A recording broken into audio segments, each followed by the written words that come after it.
Ken James and Jason McKittrick. Brought to you by Cryptocurium. Good evening, folks, and welcome to another edition of Learning Lovecraft. I'm your host, Jason McKittrick, and joining me, as always, the traveler of the Eldritch Path, Mr. Kenneth James. Hello, gang. Ken, cursed family lineages, huh?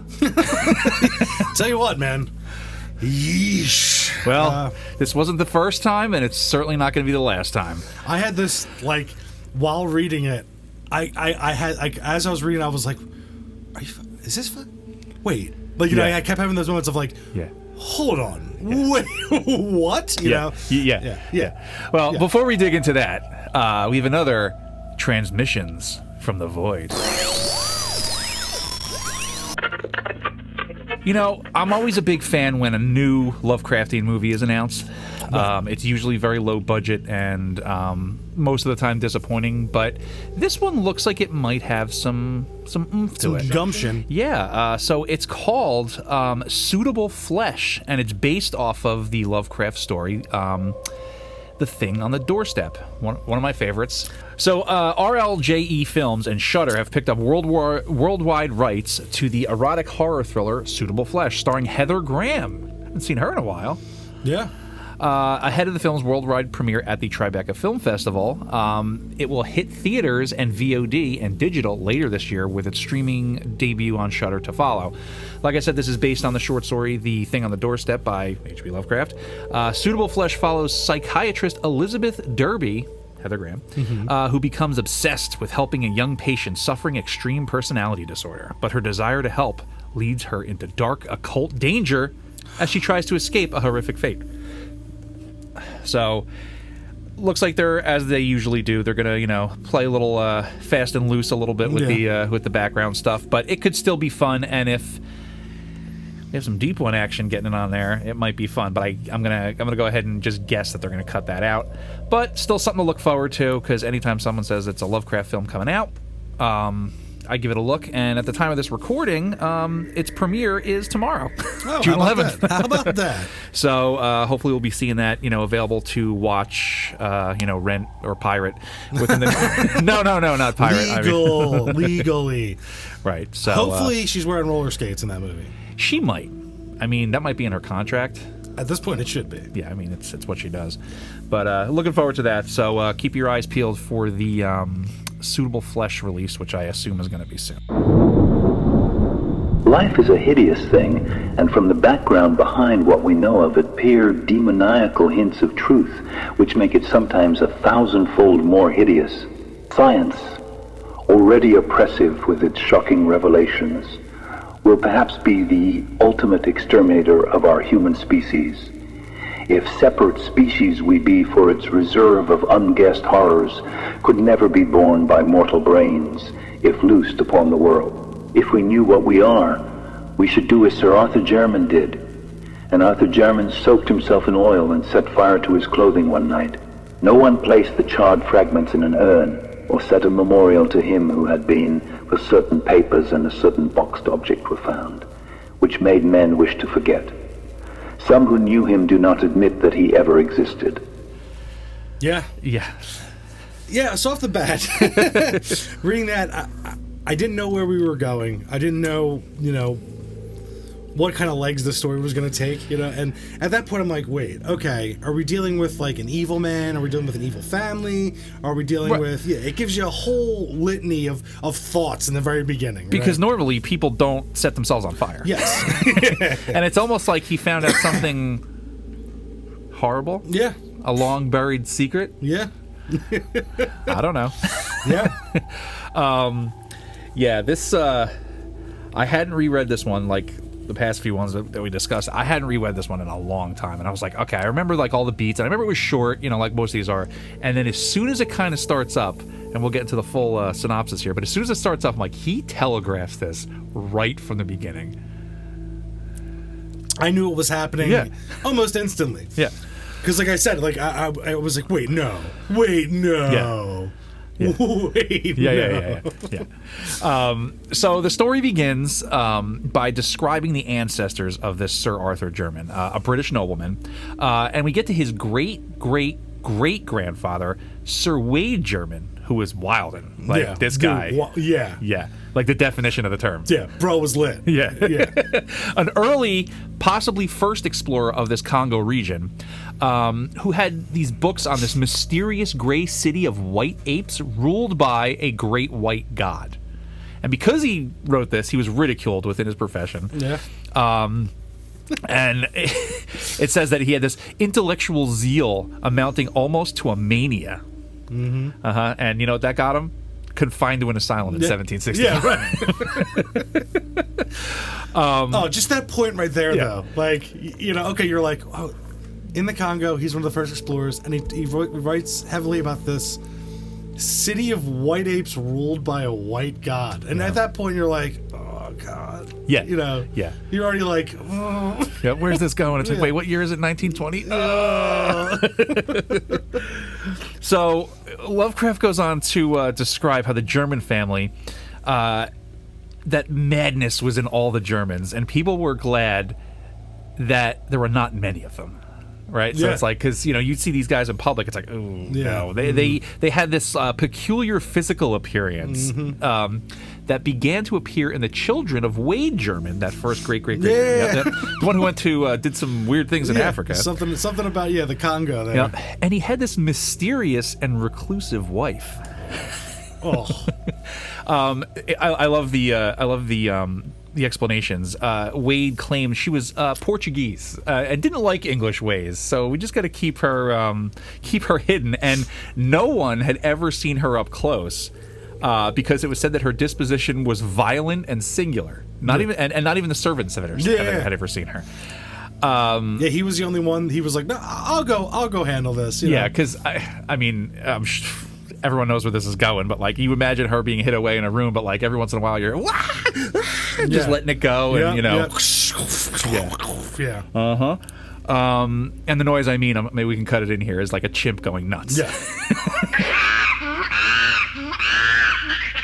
There it was. Yeah.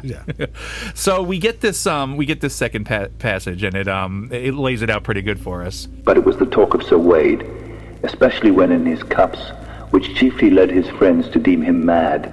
In a rational age like the 18th century, it was unwise for a man of learning to talk about wild sights and strange scenes under a Congo moon. Of the gigantic walls and pillars of a forgotten city, crumbling and vine-grown, and of damp, silent stone steps leading interminably down into the darkness of abysmal treasure, vaults and inconceivable catacombs. Especially was it unwise to rave of the living things that might haunt such a place, of creatures half of the jungle and half of the impiously aged city. Fabulous creatures which even a Pliny might describe with skepticism. Things that might have sprung up after the great apes had overrun the dying. City with the walls and the pillars, the vaults and the weird carvings. So off the bat, though, like, you know, it's not cool to talk about this in public, right?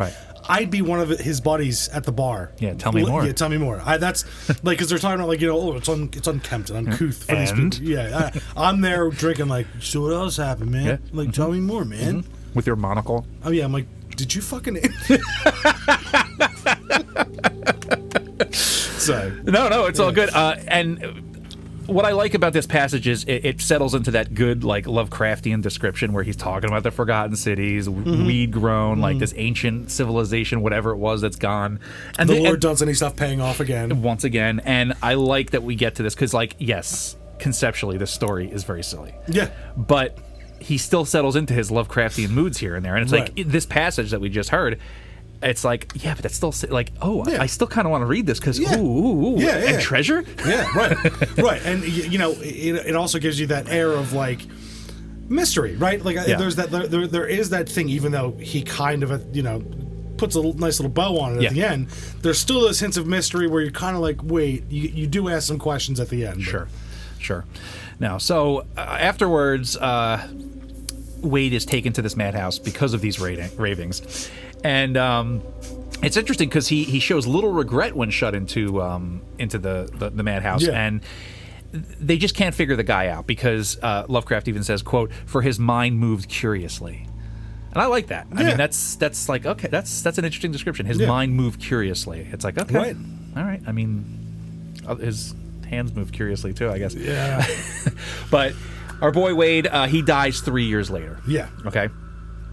Now, I like in this story that we just go on and we start talking about more of the children. Right. This part I really dug.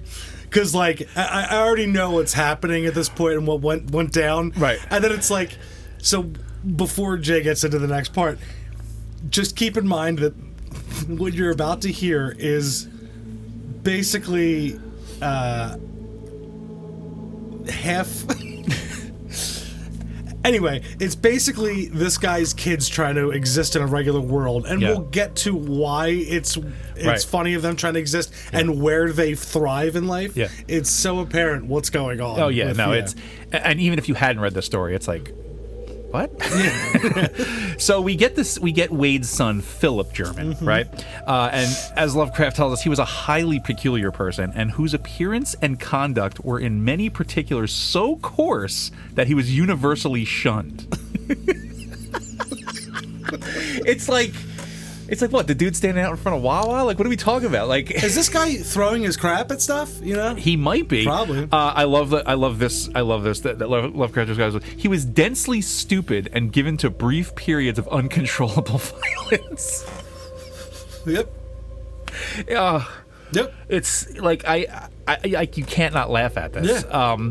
So he even says, in frame he was small but intensely powerful and was of incredible agility. Yeah. What, like he would climb a tree every once in a while? How many bananas would he eat? Yeah, exactly. Yeah, right. Exactly. So he later becomes a sailor, right? Okay. Who joins the Navy after, fathering a son. But yeah, you can picture him like going up to the crow's nest on the mast. Yeah. Like, yeah, he was the best. Just hanging off one arm. Yeah, he was the best. Yeah, he was the best. But every once in a while, he flipped out. Yeah, just don't, Yeah, everyone get back. Don't look him in the eyes. Yeah. No. So, just like that, he goes. But before he goes to become a sailor, after joining the Navy, he, just fathers a son. All right, and then I'm sure by force. It's in the subtext. Yeah. And one night, he while the ship that he's on is off the coast of the Congo, he disappears and is never seen again. Yeah. To the city of Zinj. Yeah. Whole time I was thinking. Yeah. Whole time I was. As soon as they said white apes, I was like, we are watching you. Yeah. And I was like, it's absolutely true. Yep. Look, if anyone fucked with anybody's sesame cake in this, I was gonna say, it was going to go down. Homolka, Yeah. Stop eating my sesame cake. Yeah, Delroy Lindo in that movie, amazing. Yeah, that movie is just great. Oh, it's Ernie Hudson. No, come on, it's so good. You got the diamonds. Bruce Campbell cameo at the beginning. Yes. That might have to go on later. I'm down. Yeah, sounds good. Yeah, guys, if you read the story and you're bummed out by it, just put on Congo. Yeah, right. So, because those white apes are clearly the descendants of Mr. Jermyn. This is great of their unholy union. Yeah, exactly. So Philip's son, the sailor, Robert Jermyn, kind of takes a little bit of a different turn. He's a scholar and investigator, right? Mm-hmm. And he made 2 expeditions into the interior of Africa. And he even, which is kind of crazy to me because they all talk about how they look, he marries a daughter of this 7th Viscount of Brightholm and fathers 3 children. All right? 2 of them suffered from severe disabilities. That's what they said, right? So they were never seen. Yeah. All right? But the middle one, of whom there was Neville Jermyn, also had a son, right? And that son was Alfred, who is Arthur's father. It starts to get a little like tangled, but it's like muddled. But in the same breath, it's super interesting, and it's super like I love what he's doing here. Yeah, like waters it down. But every once in a while, there's like the wild card guy who comes in, and I don't know, we'll get to that one. That's one's coming up. Sorry, folks, we're having a lot of fun with this one. Yeah, it's a fun story. Yeah, it is. If I was like 12, 13, 14 years old as a boy reading this in a pulp magazine, I'm like, we did what? I just said yesterday. I was like... So, in 1852, Robert met with an explorer, this Samuel Seton, who described a gray city of white apes ruled by a white god, and he'd seen it. After Robert finds this out, Robert strangles the explorer after hearing this, as well as all 3 of his own children. Okay? But Neville, the third one that we just previously mentioned, he managed to save his son while defending him from his grandfather, his father. And Robert was put in an asylum after this, and after 2 years dies there in that asylum as well. So this guy, who was, starts out as this scholar and investigator, digs a little too deep. Yeah. So something finds out a little too much about his past. Yep, this is something we're definitely gonna come across again later stories, particularly the Shadow of Rinsmith, a few other stories. Right, but this point too, this is where I like this. Honestly, this might be the first time you kind of get this kind of sentiment with a character, probably in literature or probably in any kind of writing or story, where the guy's like, I have to kill everyone that knows anything about this, myself and family included. Like that whole we're an abomination type deal. You know what I mean? Like, it's he's like, there's one last chip right here, and then he has to lower himself into the lava. Exactly. And I loved that. That part that reeled me in real tight. I was like, okay, I do like the story a lot. Right. And I think this one is like in sharp contrast as to, like, say, The Tomb, where he digs back into his family history, and it's like, oh, this is amazing. I have like this like kindred spirit, almost like kind of like half of a soul kind of thing, like reincarnation thing that Jervis Dudley did with the previous Jervis Hyde. This is more of a like, what did my family do? This is almost like realizing you're direct descendant of like Hitler. Yeah, basically, but grosser. But way grosser. Way grosser. Yeah, grosser. In appearance. Yeah. These guys looked like what Hitler should have looked like. Right. Right. So,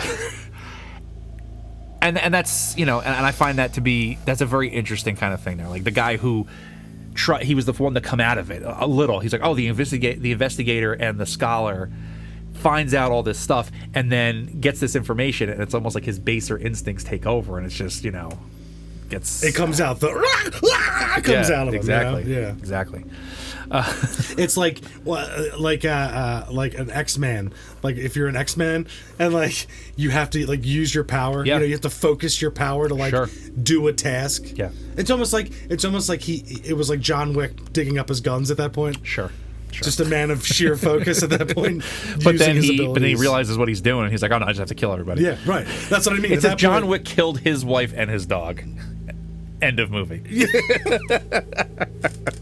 All right. Anyway, so now we fast forward a little bit to Alfred, who was the one son that was saved by his father Neville. Alfred grew up to inherit his grandfather's title, but abandons his wife and child to join a circus, where he becomes entranced by this certain pale gorilla who is like a lighter color than the rest of them, maybe a white gorilla, and he's like, let me train it.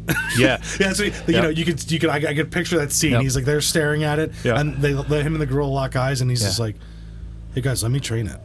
Like, guys, everyone's looking at him, they're like, no. And he's like, no. And then he freaks out. And he pulls out some of the German fortune. He's like, hey. They're like, all right. Yeah, you can train it. But it kind of works out for a while. Like, he's like the talk of the town. They even say that he worked for the greatest show on earth, which I guess they're suggesting he worked for Barnum and Bailey. Yeah. Which is kind of cool. Yeah. But it doesn't go well for too long. And we have to have this passage read out because it's so good. So we get... One morning in Chicago, as the gorilla and Alfred Jermyn were rehearsing an exceedingly clever boxing match, the former delivered a blow of more than usual force, hurting both the body and dignity of the amateur trainer. Of what followed, members of the greatest show on earth do not like to speak. They did not expect to hear Sir Alfred Jermyn emit a shrill, inhuman scream, or to see him seize his clumsy antagonist with both hands, dash it to the floor of the cage, and bite fiendishly at its hairy throat. The gorilla was off its guard, but not for long, and before anything could be done by the regular trainer, the body which had belonged to a baronet was past recognition. Jake, can I ask you a question? Sure. Was he banging this gorilla? That's a good question. And I think that may have formed their bond. Yeah, and I think that they had a lover's quarrel before the show. Okay. And that's why it hit him way too hard, because it was like... Well, he hit it. Yeah, I'm sorry. Oh, no, I'm sorry. You are right. You are right. He hits it hard, yeah. Hits him way too hard. Yeah. And then he lets his ape, you know... Yeah. You know, like, you know, and then he attacked... Because the thing is, like, why would you... Yeah. Why would you hurt me like this? So they and were in love, is what you're saying. And it's off guard for a second, like, why would you hurt me like this? And it bites his neck, and then it's like, So this is a pure tragedy right here. This is like one of those circus movies where it's like those people who are like, oh, you live the circus life, and it's just him and his... Interesting. I like it. Yeah, this is... Yeah.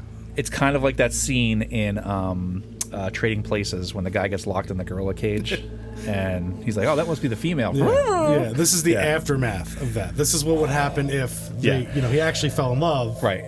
And it's funny because he joined the circus, dude. It's wild. Like whatever Howard was doing that day, he was but like, once again, he's like, "Hey, let me train it." Yeah. By train it, lock. Hey, you guys gonna train it, or can I train it? Can I train it? Hey, you guys cool with me training it, or you know? What do you guys do with it like after the circus is over? Yeah, like when it's closed, what do you do with it? Yeah. The guy's like, yeah, what? He's like, I want to fuck this thing. Yeah. And you could tell, like, the character, Chris Christopherson's character from Big Top Pee-wee is there, like, all right. Like, he's just like, all right, give him a week. Like, and then he comes up to his buddy. He's like, he's not fucking the gorilla. Yeah, you know, like, I think so. Like, a lot. But it works. Yeah, but it keeps him calm. Remember how we couldn't keep this guy calm? Now he's calm. Yeah. All right. We blew it wide open. Yeah, and it's nuts because, we get to the point where it's like, you know, he hits him too hard. This is Alfred. He loses his shit, bites the gorilla, okay? But then I think he forgets in his animalistic rage that, oh, wait, this thing's like 800 pounds. Yeah, this is a gorilla. Yeah, this is like a silverback gorilla. Yeah. And then the gorilla does what gorillas do. Exactly. It's like our love can't sustain this fight right now. It's true. Our love won't last this If they fight. hadn't had to fight right before, they would have survived this. Yeah, right. It was the lover's spat. It was spilling over into the professional time, and you just can't have it. Yeah, that's the thing. You can't work like that's the thing. Working with your mate, it's tough. It's tough. And I feel bad for Alfred, to be honest with you. Well, I mean, he got a little too, he was clearly passionate about things, beating his chest, whatever he does. Yeah. And it spilled over. It's tough. Yeah, sorry, folks. Well, look, no. First of all, this story calls for this kind of conversation. This kind of speculation. This for is sure. the act. Anyone that hasn't read this story yet, please go read it and come back at this point right now. Come back after you read it and tell me all that wasn't warranted. It's true. It's true. I haven't been this worked up about a story so far. This is the one that got me the most worked up because the lunacy of it all. Oh, it's phenomenal. It is. No, I really like this story. No, it's entertaining. Yeah. At the very least, it's entertaining. Oh my god, yeah. So, dare I say this might be the most entertaining one so far? Hey, I'll take it, man. Just because it's so wild, dude. It's so wild. Because this, if this was a movie, could you imagine this on film? All these different guys. Oh my god. The part where the guy becomes the sailor. And then jumps off the boat the one night. There's two ways this movie could go, right? This could be an Oscar bait movie. Do we see a trilogy here? Each son? Well, that's the other way you go. But I'm saying, so this could be an Oscar art house movie, right? Yeah. That's going for awards. Yeah. That no one's going to see in the theater, but it's going to win all the awards. Yeah. Or this could be one of those you ever see what was it? I Steal the Dead, that movie from IFC. Yeah. It could go that route. Sure. It's so wild and over the top, and you're like, why do I like this so much? Yeah. You know what I mean? It only has those two realms. Right. It only has those two realms. You're right. And now that would it be hysterical if this was the movie that broke it wide open for Lovecraft in movies? Like that became the one that made the money. It's like, oh, it's the Arthur Jermyn adaptation. You know what? I wouldn't have a problem with it. This is the most fun I've had discussing a story so far. Because it's off the charts. Yeah, and I'm not experiencing any existential dread. I'm not experiencing deep thought. Yeah. It's all laid out. Yeah. And it's like, yo, this dude was this dude, was he drinking? What was he doing when he wrote this one? He didn't drink. That's the funny thing. Was he giggling the whole time he wrote? He may have. Little Howie up in his room giggling. The gorilla.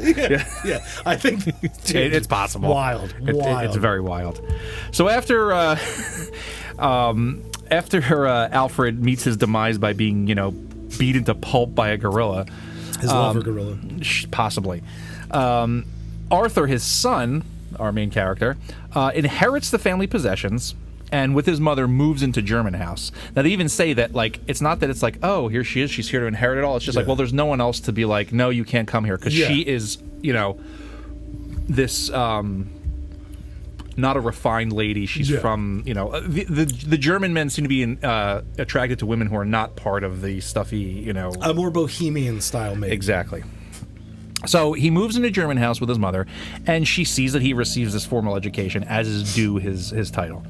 Like any good, like lower middle class mom would. Yeah. She's you ain't gonna have it like I had, all right? You know, she's like, look at this house. Oh God. Yeah, this house. Look at this house. Yeah. You see those couches? You're gonna put plastic on those couches. Possibly. So, and I even say that Jermyn house is old and in a state of woeful disrepair. But Arthur loves it, and and he really loves all these peculiar items that had been collected over the years by his ancestors. At this point, it seems that the miscegenation, or whatever you want to call it, has dissipated a bit. At this point, Arthur is way more man than whatever that gene is within him. Yeah. And they describe it that way, like he's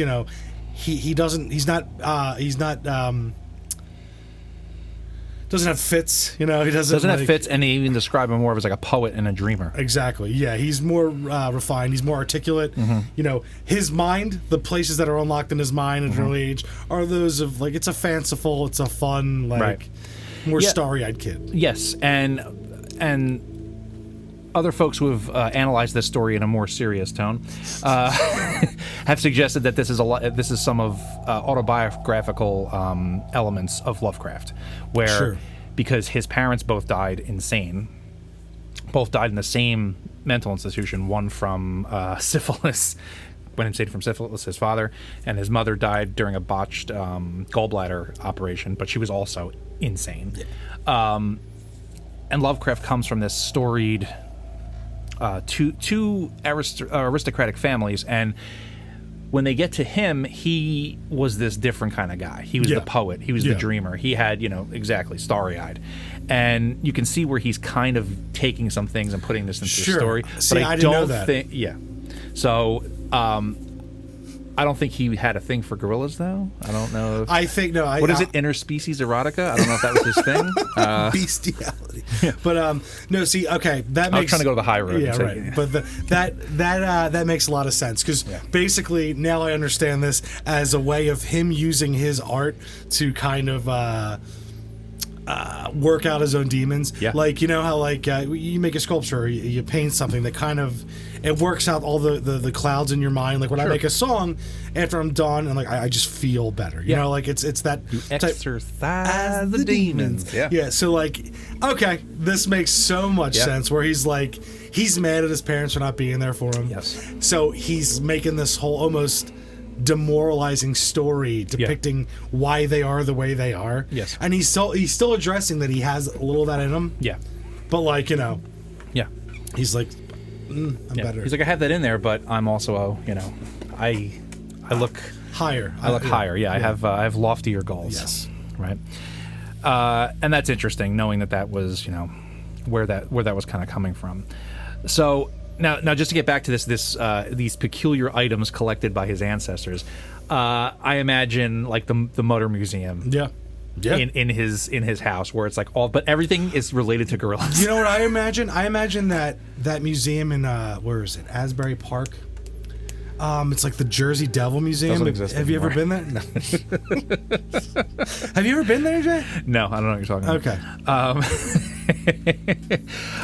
But yeah, you have all these interesting relics that have been collected, and I like that that's in there, because it's almost like a physical manifestation of him and his family is this house, where it's like, oh look, maybe they start putting more money into it, maybe they fix some things up. There's a new blooded man in here. He's the newest member of the family. He's in charge now. He doesn't have these crazy fits, but there's always that back room that has these weird things that it's always there. So I just like that kind of construction. So I just thought of in Once Upon a Time in Hollywood, behind the green door. Yeah, exactly. Great singing by Leo in that part. The cigarette. So bad. I'm sorry. It's all good. You can reference that movie whenever you want. Quiet haters. So Arthur, even though he doesn't have these fits and he's a little more refined and he's a dreamer, he's still described as having these features, this unusual appearance. And he's even the strangest looking in his line, which is kind of weird because even though he's a few generations removed from Wade, he's very strange looking, but he makes up for it with all these his educational pursuits. Like, he's extremely smart. He's a great scholar. He achieves great things, and he's known for his his erudition. He's just there to learn, and he's very well known in that community.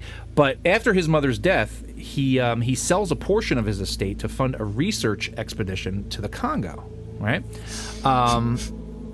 It's like they can't stay away from it. It's like it calls to them, and this is gonna come up again in other stories. It's like Amy, man, just wants to be home. She does. She's drawing her home. Yeah, exactly. Yep. Raindrop drink. Stop! You're derailing the show.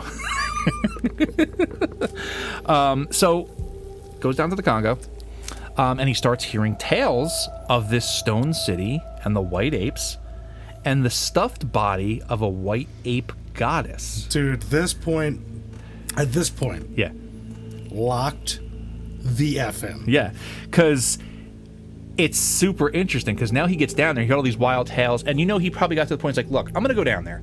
Yep. I'm gonna see what this is all about. Yep. I wanna make it right. I wanna make history right. Like, I have this crazy ancestor. I have a circus performer dad who was possibly in a weird monkey love relationship. We don't know. Yeah. We don't talk about it.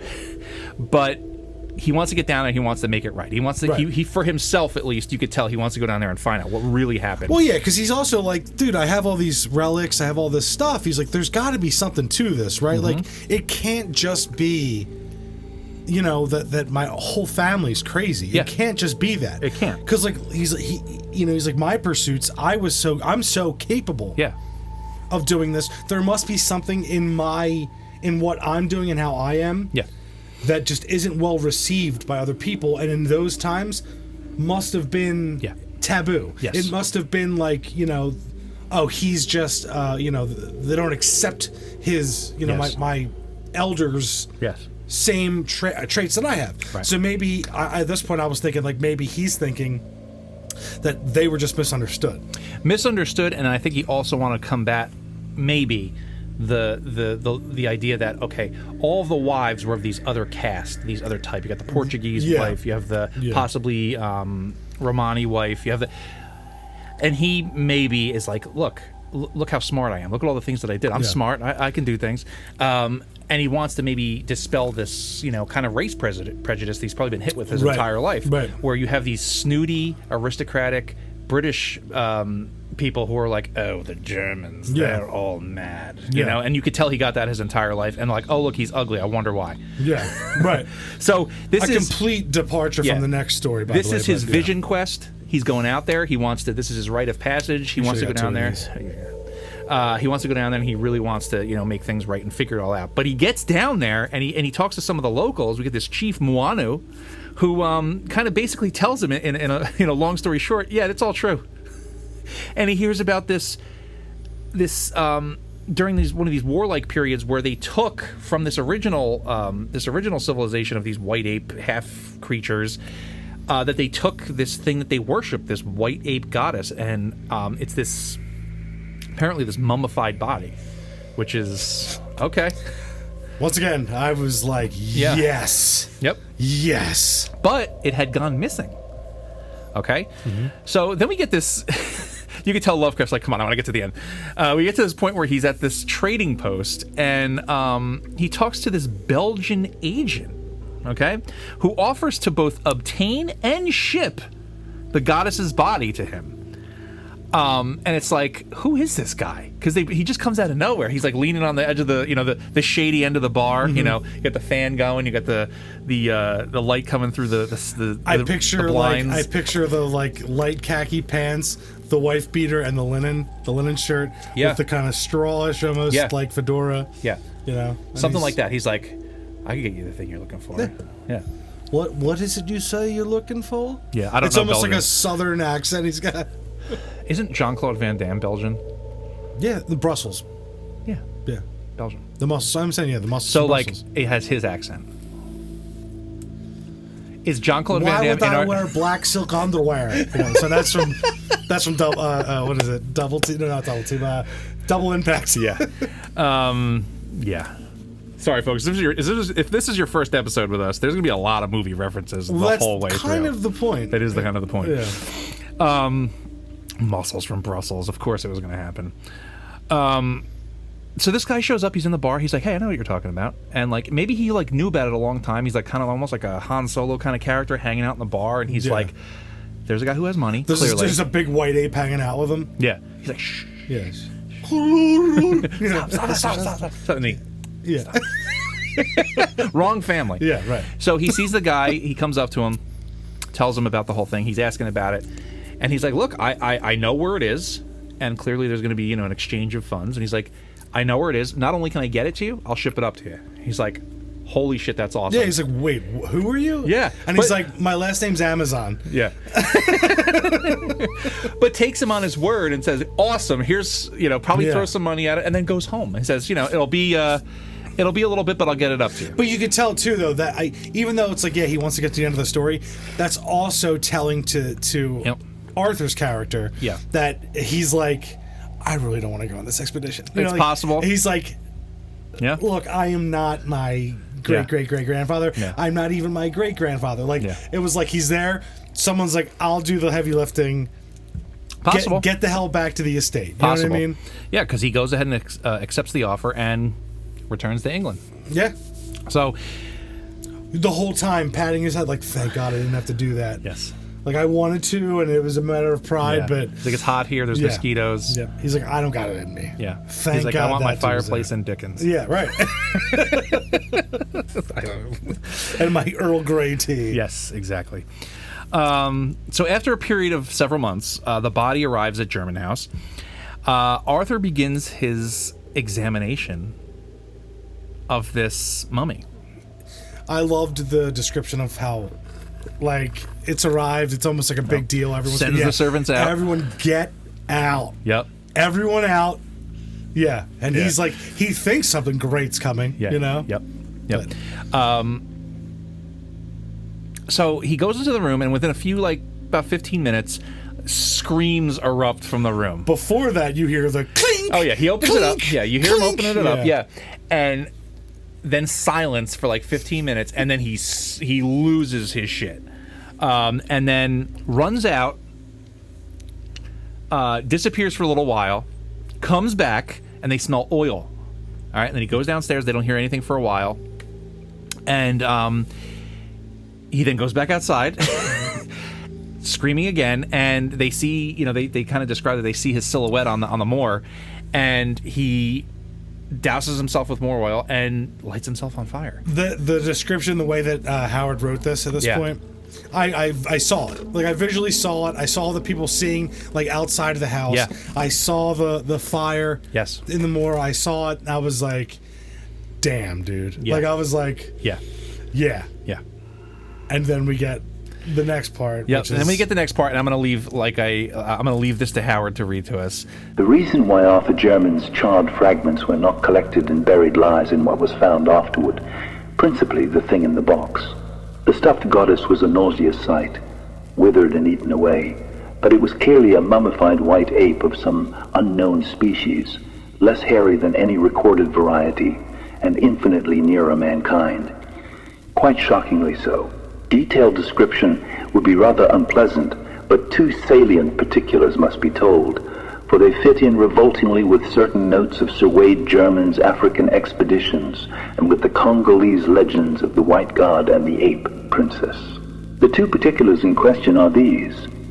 The arms on the golden locket about the creature's neck were the Jermyn arms, and the jocose suggestion of might. The Hara about a certain resemblance as connected with the shriveled face supplied with vivid, ghastly, and unnatural horror to none other than the sensitive Arthur Jermyn, great-great-great-grandson of Sir Wade Jermyn and an unknown wife.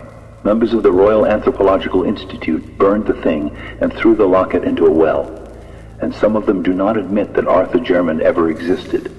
So guys, Wade Jermyn went to the Congo Explorer. Yep. Saw the missing link, kind of. Yeah, kind of. A female turned him on. Yep. And he had sex with it. Yes. Had a child. Yes. Ruled over all the rest of them. Because he's like, yeah, I'm knocking it out of the park with this one. What are you guys doing? Yeah. And then he goes, we're having a kid. They leave for a while. Yeah. Go back to England. Raise the kid for a bit. Yeah. She probably dies because she's cooped up in a room. He mummifies her. Yeah, well, he takes her back. Oh, yeah, he takes her back. Takes her back. And, takes her back. And enshrines her. Yeah. And becomes this thing because he comes back. He's this great white god who brings back this thing of worship. And he's, he enshrines her in the place where he found her, right? And is there grieving. So, he's probably sitting in front of that, worshipping almost. Yeah. They would, the other the white apes are like, our god is worshipping this. Yeah. This must be. Yes. This must be. Yes. C-3PO to the Ewoks. But no, right. He's like, this must be, they're like, oh, our god is, they don't sound like that. I don't know what they sound like.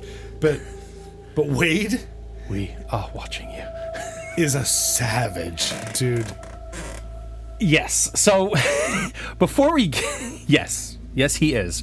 So what we get here is that Lovecraft tells us that the locket, she still has the locket on. So that's A1 right there. That's like, why am I seeing this here? Wait, so this is what?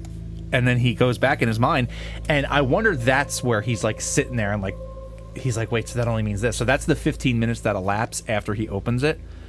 And then he kind of considers it longer and then looks at the mummified body and he's like, this looks like me. Yeah. Like, I look like this thing. Yeah. And I think and then when those two things finally like coalesce in his mind, besides the crest, his family crest. Well, that's what I mean. He sees the crest, and then he also, because he had considered that, he's like, no, this is a family member.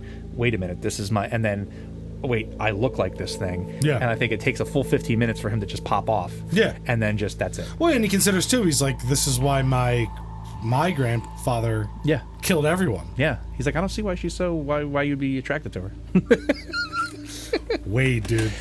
Wait, I mean, he says at the beginning that the Germans were mad, but it started with him. Yeah. Like, he was the guy. Like, what was it? Like, he got down there, right? He gets down there. He's the first one. Was he just enchanted by this civilization? Like, was she putting it on? Did she have like a little like monkey bikini on? I don't know. I think literally he's just nuts. He uses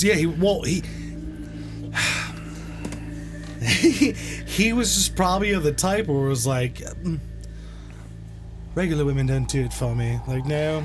It's possible. And he saw it, he was like, that's the kind of woman I like. He was just like, it's something, yeah. I mean, because he's I know we're giving this story quite a hard time. We're having a good time, but like, if you think of it from the perspective of, okay, this the original Wade Jermyn, maybe he's descended also from a long line of just stuffy people, and he gets to a point where he's just like, this is boring. I'm rich. I've done everything. I'm going to the Congo. Yeah, I'm going to go to the Congo. Well, they even said like he didn't even like live at his house. Like his local bar, he just stayed there. And that was after the fact, after all those rumors like followed him. After he was like, no, this is what I did. I went down here. There's this city. There's these half ape, half human, maybe, and it's I even banged one of them. Yeah, you did. Yeah, sure did. And kids, my kid and their kids. Yep. From the ape banging. And it's interesting because, like we discussed just a few minutes earlier, Arthur goes down there to make it right. Hey, man, I'm going to figure this out. It can't be as bad as they say. It's worse than he thinks. Yeah. Right? It's worse than he thinks. Yeah. And he finds out, and immediately he's like, you know what? I got to go. Yeah. This is done. There's only one ship left. Yeah. Yep. Lowered into the lava. Skynet. Skynet is a compared to this. Woo. This is like Donkey Kong Skynet. Yeah. Donkey Net. So yeah, man. I mean, and that's it. And they, so then the after this occurs, he kills himself. The Royal Anthropological Institute comes in, burns the mummy, and then throws the locket into a well. And then, like, what else are they going to do? Right, and then some of them are like government shit. Hey, I had a question about that Arthur Jermyn case. They're like, who? Yeah. What are you talking about? What do you mean? Yeah, that didn't happen. An Englishman wouldn't have done that. Yeah. Yeah, that whole kind of thing. Yeah, right. It's government stuff. The government comes in. They're like, we scrub any of the... Yep, wiped clean. Yep. What are you talking about? We sent Sam Elliott to take care of that. Exactly. And that's the end of the story. All right? Talking about it now, I actually love this story. Like, I really liked it reading it, but now that, like, we got to sit here and talk about it, dude... I think this is my favorite story so far.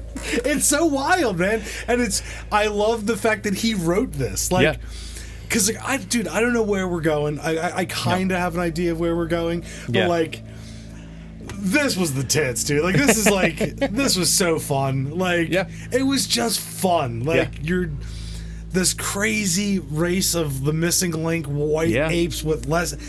Come on, dude. Yeah. Like, I'm here for the party, HP. Like, come on, man. Like, yeah, man.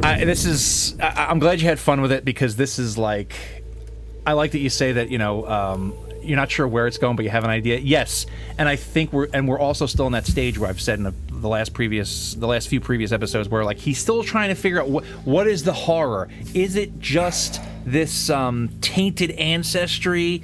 Like, okay, what would be a very an animal, a guy who has lineage with animals. Like, okay, that's horrible to me, because like I mentioned earlier about Lovecraft's parents, and he had this preoccupation with this idea of, like, the tainted ancestry, like I just said, because he feared that in his own self that this brought about mental and physical degradation. Sure. So in his own life, he saw it from various mental issues, disease, stuff like that. But here he's expressing it through his fiction. Yeah. So he's saying, and he's trying to figure out, well, where could this, where could I bring this out? And this theme and preoccupation is going to continue all the way to the end of his writing. Some of his final stories, Shadow over Innsmouth, which is one of his most famous stories, is towards the end of his life, and he's still dealing with this. Yeah. This is still something that he and I can't wait till we get to that story. Yeah, well, some things you can't exercise. Jewel in the Crown, Shadow over Innsmouth. There's a few jewels. It's one of them. Okay. Well, so this one, to me, though, it seemed like the creature of the week, like an X-Files episode kind of deal, like in the writings. Mm-hmm. Like, there's been ones that are different, but all of them kind of meshed with everything. Yes. This one kind of, like, for me, had no connecting factors to any of the other ones. Okay. For just where I'm at now. Okay. Yeah. This one just was like, here's the story. Yeah. You know what I mean? Like, here's a story about this family, right? Yeah. This guy and his family, and it's about his lineage. Yeah. And it's this guy, and also the thing is too, that he ended it. Yeah. Like, the main guy, like their main character, Arthur, ended the whole thing. So there's no continuation, going forward of any of this story. So it's like, I figured this was just like a one-off. It just seems like, here's this story, open to close, done. Because not only did Arthur kill himself and end his lineage, you find out that whole tribe had been ransacked, that the whole thing was done. Yeah. It was tore down. So the whole story's concluded, I felt. No, it's wrapped up, because there's none left. Yeah. And like I mentioned earlier, there's like there is a link back to the tomb, I think, because he already, like, that's the first story that we covered, and it's like he was already grappling with that. Like, what about my ancestry? There's something about it. Sure. And he already had these thoughts about these tainted lineages, and I think that it's interesting to see that, like, something about, like, he prided himself on being this way, but knew somewhere in there that it wasn't there's something not good in the mix. Yeah. So he had to exercise this somehow. Right. And it this is, and like you said here, this is the first time I think it came out in such a bombastic way, because it's like, oh wow, this is like sensational. And you read it and you're like, all right, this is not this is not The Tree. This is not I keep going back. This is, I like the Cats of Lothar, but I mean it's not this, it's not the White Ship, it's not The Tree. Oh, okay. You it's mean not, as far as it's not memory. Stories. Yeah. It's not these lofty, like, where he comes to you with these like very like hoity-toity ancient Greek inspired kind of things. Dude. This is like, hey, here's what scares the shit out of me, and I want to tell you guys about it. What I meant when I was saying it wasn't connected, I meant by the actual literary stuff. Oh yeah, like no, I know. works. Yeah. But dude, I dig the shit out of this story. No, it's really do. entertaining. I mean, and it's short, but it's exactly what it needs to be. And maybe that says a lot more about me as a person reading these kind of things. Yeah. Like this caught me. Like I was like, whoa. Well, you can grasp it easily, right. and the horror of it is easily it's recognized. It's one of those. It's one, like I said, it reminds me of like Masters of Horror, one of those like old shows that like it's a one-off. It's like someone has this really great story, they tell it, it starts and ends in this time frame, and it's completed, and it's super entertaining, right? Like, and you get a weird race of creatures, you get a crazy family, you get artifacts, and then you get a mummified. Yeah, like you finally get a visual of like the first one, kind of in a way. Yeah. And a dynamite circus act. Oh my god! Yeah, you get a boxing match. Yeah, we're doing fisticuffs. We're doing the fisticuffs, hands up, old Irish. But no, honestly, I really don't have much else to say. But besides that, like this, I think horror set aside, entertainment wise, this was the best read. Oh no, and that's so far. Yeah. And I'm glad, because he's starting to settle into his how do I make this story become, like you said, this self-contained thing. And you also mentioned Masters of Horror. Yeah. That series has a Lovecraft story. They did Dreams in the Witch House, which is in there. We'll get to that one. Okay. Wait till we get to that. Yeah. So no, I'm glad you enjoyed it. And I think that it really is starting to show where he's coming along. Yes, some of the things are goofy on the surface, but he used something that today is silly, but at the time was probably like, okay. Yeah, I just with this, I don't. Like I know it's silly, but it's effective and it works. Yeah, it is. Like it's for this story, it had to be this way. Yeah. Like if anyone else tried to because he doesn't paint it silly, like in a silly way. Yeah. He paints it realistically. The concepts are silly, but it's he always treats it seriously. Right. Yeah, but that's the thing. Like, this is a great story, man. I'm glad you like it. And the fact that you like this one so much really excites me, because then when we get to the ones that are pure quality, you're really gonna love. Okay. So, and that's great. It'd be funny if I'm like stupid for this. Yep. I'm like, where's the monkey banging? What are you talking about? All right, so just a couple little, little historical things about, the story, little background information. The story was first published in the journal The Wolverine, not that one, in March, in two parts, in March and June of 1921. That's why you have the part 2 in that one part. Right, I was wondering. Yep, yeah, it was. You'll see that from time to time, and we'll get to a bunch of stories like where they'll specifically like at the Mountains of Madness. You'll go through this whole big part, and then like you'll get to part 2, and they'll do like a sum up. It's like, why are they doing a sum up? I'm like, this motherfucker's got sequels. So I was over there like, part 2. Yeah, I was like, whoa. Actually, the Jermyn family had like 3quels. True that. It's insane. So, originally, to Lovecraft's distaste, the story was retitled The White Ape when it appeared in Weird Tales in 1924. Lovecraft himself commented, "If I ever entitled a story The White Ape, there would be no ape in it." Because it gives it away. Yeah, right. Yeah. He would never show... I mean, even though the writing does telegraph it pretty hard. I picture it, it's like a Frank Rizzo interview in the street. Oh, Jesus. That's him. Fly every he's like trying to walk away. Did he call the guy a crumb bum? Yeah. Fucking Frank Rizzo. So subsequent reprintings titled it just Arthur Jermyn, and then there was the corrected republishing in Dagon and Other Macabre Tales in 1986, where they brought back the original full title. it's interesting to point out that, as in many of his later stories, we get this motif of the mind of the character deteriorates as his investigations uncover this reality that he can't deal with, right? Mm-hmm. So, you'll see more of that process will come up in later stories, but like in this one where he's I'm so excited, it's like Christmas, then he finally gets the thing, loses it. Yeah. But also, it's that Lovecraftian thing. And also becomes later this central tenet of Lovecraft's cosmicism, which we haven't gotten to yet, and this is going to be huge. This is going to be the huge thing for us, which Lovecraft goes ahead and outlines in the opening sequence of the Call of Cthulhu. And there's the quote, which we will get to when we get to that story, but it's the most merciful thing in the world, I think, is the inability of the human mind to correlate all of its contents. Which is a more refined way to say what he kind of said in the beginning of this. Oh. Placid island of ignorance amongst seas of infinity. Wait till we get to it. Oh, yeah. So, that's Arthur Jermyn, sir.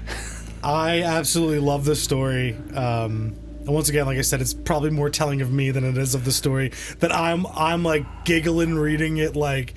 And the best way to sum it up is when I texted you yesterday after I finished it, I was like... Wait, so... Yeah, I was like, wait. So, his great-great-great-grandfather banged an ape?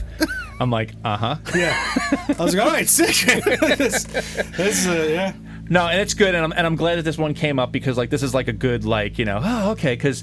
Hey, there's some stinkers here and there, and I'm not, there's some stinkers coming up. Yeah. Maybe the next episode. But, it's, this was fun. This is a very fun, digestible. Super fun. Yeah. Super fun. Yeah. You read this on the bus on the way home from school. You're like, yeah. Well, that's the thing. This story is reflecting of our mood right now, right? Because we're having a conversation about it. Yeah. It makes us be like, there was a gorilla fight with, it's fun. It's so much fun. And oh my God, I didn't realize it until we sat down and talked about this. I want to see this as a movie. Oh, yeah. Oh my God, yeah. Mm-hmm. Let's get one of your... Could you imagine, not even one of my... Could you imagine going back to the 90s, late 80s, and they did this in an episode of Tales from the Crypt? Could you imagine this? Yeah. Well, they and I'm not going to lie, I just want it for the gorilla scene where he fights him and bites his neck. And I want it for all of it. I want it like... Oh, yeah. Like I said, I would love it if it was that IFC, like, what is it? I Sell the Dead. Yeah. I would love it in that style. Yeah. Like, I love, like, those, like, remember those, it's even in Beetlejuice, like, Danny Elfman uses those oboe, like, like those sounds. Mm-hmm. A lot of that music. Yeah. Dude, like, oh my God, this would be perfect for that kind of thing. Mm-hmm. Maybe we get a love scene with Wade. There's too many love scenes in this movie. Like it's. Hey, this would be great. It'd be super entertaining. Practical effects on the whole family. Maybe get the same actor to play all of them in the lineage. I like that a lot. Just change subtle little things. Yep, I like that. That would be a hell of a film. Leonardo DiCaprio? No. Dude, I can imagine a lot of guys playing this. Yeah. Hugh Jackman, your buddy. Well, I was thinking more of Christian Bale, but he would get too into it. Like, whoa. He would actually bite the person, and oh, good for you. He's too intense for this. Like, listen, just treat this a little bit more lighthearted. Please don't go to the zoo again. Please don't go to the zoo again. Yeah, no good. So stop banging the apes, Christian. H.P. Lovecraft's Stop Banging the Apes.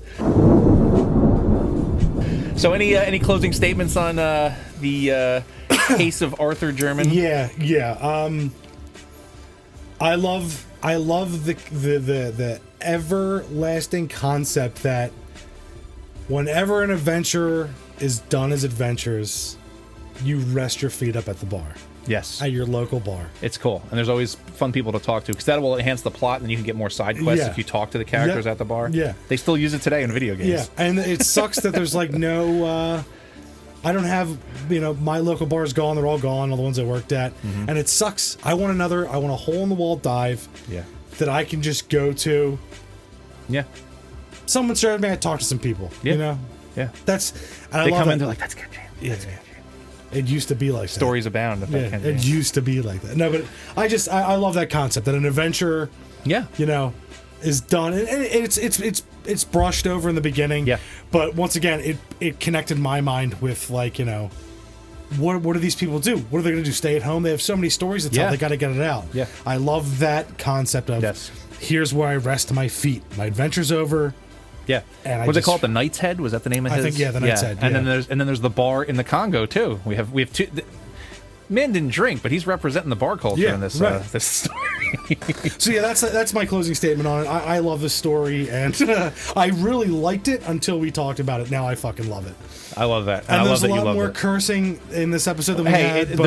The stories are going to reflect our moods, Yeah. and we're two guys talking about it Yeah, who get yeah. passionate about this kind of stuff. Yeah. So you're going to get this stuff from us. No, great story. My closing statement is a question to you.